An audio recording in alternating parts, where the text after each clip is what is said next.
की, भारत माता की।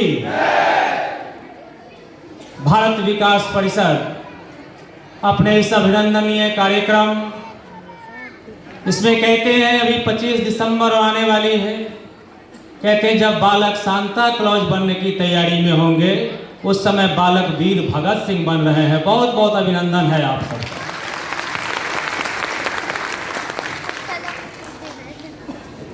ऐसे इस आजादी के समृद्ध महोत्सव के इस पावन अवसर पर उपस्थित मैं जहां तक देख रहा हूं उसमें अपने समाज के सभी वरिष्ठ नागरिक वृंद और वो चरण जिस चरणों के कारण से भारत इस चरण पर पहुंचा है, ऐसे शुभ चरण जो यहाँ आ गए हैं उन सबको बहुत बहुत इस प्रकार से इस कार्यक्रम के अंदर उपस्थित हैं, हम सब के लिए गौरव का क्षण।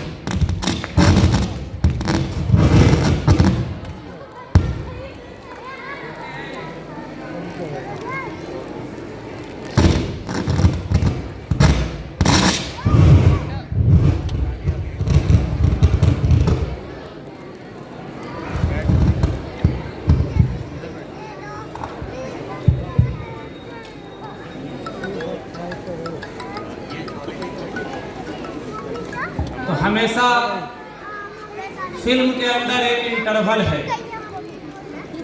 यानी हमेशा फिल्म का जो क्लाइमैक्स है वो उसके बाद है या इंटरवल के बाद है। तो इस इंटरवल के बीच की दूरी को थोड़ा सा अंतराल करते हैं तो कहीं ना कहीं एक बहुत विशेष प्रस्तुति होती है। अभी जिक्र कर रहे थे तो कहते हैं माधव सदाशिव राव गोलवलकर जब छोटे थे, भारत विकास परिषद की स्थापना में बड़ी भारी भूमिका उनकी है, तो एक कील ठोक रहे थे धरती के ऊपर। माँ ने कहा ये क्या कर रहे हो? मधु ने कहा सामान्य रूप से एक कील ठोक रहा हूं, धरती पे कील ठोक रहा हूं। एक कष्ट नहीं होता है कि माता के सीने में कील ठोक रहे हो?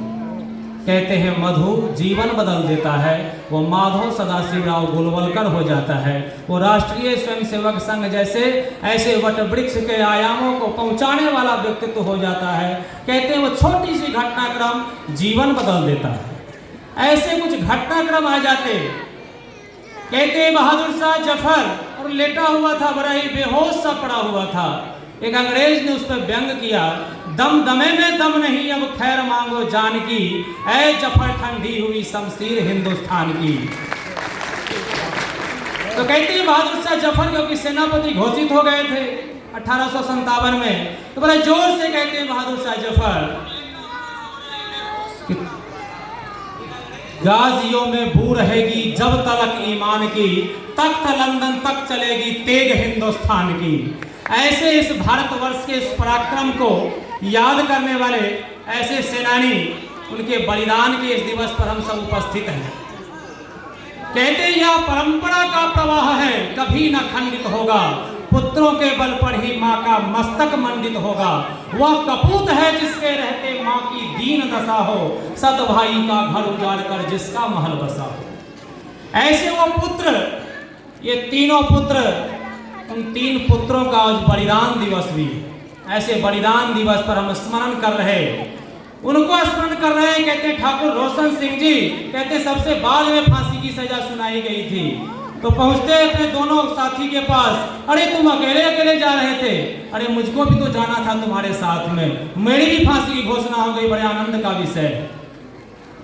ऐसे उस फांसी को भी उत्सव बना देने वाले, ऐसे उस राष्ट्र नायकों को स्मरण करके हम सब लोग उस राम प्रसाद बिस्मिल जी की उस जीवनी का साक्षात्कार करने वाले, तो निश्चित रूप से हम सब लोगों के लिए वो आज का सबसे बड़ा पाथेय होगा, वो उन सब परंपराओं को नमन होगा जो 15 दिसंबर से लेकर के कहते हैं 27 दिसंबर तक अपने सारे गुरु पुत्रों का बलिदान और गुरुओं की महान परंपरा के बलिदान का भी स्मरण कराता है। ऐसे उन सब हुतात्माओं को याद करने वाली परंपरा, और वही परंपरा जिसके कारण से आज भी कुछ लोग देश समाज के लिए सब कुछ अपना तिरोहित करके और अपने सभागार के अंदर भी बैठे हुए, ऐसे सब परंपराओं का सम्मान करते हुए ऐसे राम प्रसाद बिस्मिल जी की जीवनी को हम सब स्मरण करेंगे, उनके जीवन से वो ग्राह्य करेंगे।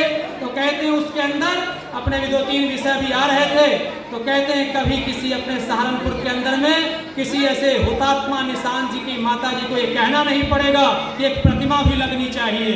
कभी ऐसे मुनेश जी को जो दिव्यांग रहते हुए भी सहारनपुर के सारी प्रतिमाओं को साफ करके चले जाते हैं, ऐसे मुनेश जी को पहचानने के लिए हमें जोर नहीं लगाना होगा। ऐसे सब महान विभूति आज वहाँ सम्मानित होने वाली है। कहते हैं कि हम उनको और क्या दे सकते हैं, एक महान पूर्वज के संतान हम सब उनको केवल अपनी कहते हैं दिव्यांजलि, ऐसी श्रद्धांजलि दे करके हम सब लोग उनके प्रति अपने उस कुछ सरल शब्द रखते हुए अपने उस बात को और आगे उस कार्यक्रम का हम सब लोग आनंद लें। उस कार्यक्रम से ही हम सीखेंगे, ऐसा ही निवेदन और प्रार्थना के साथ अपनी बात को पूर्ण करते हैं।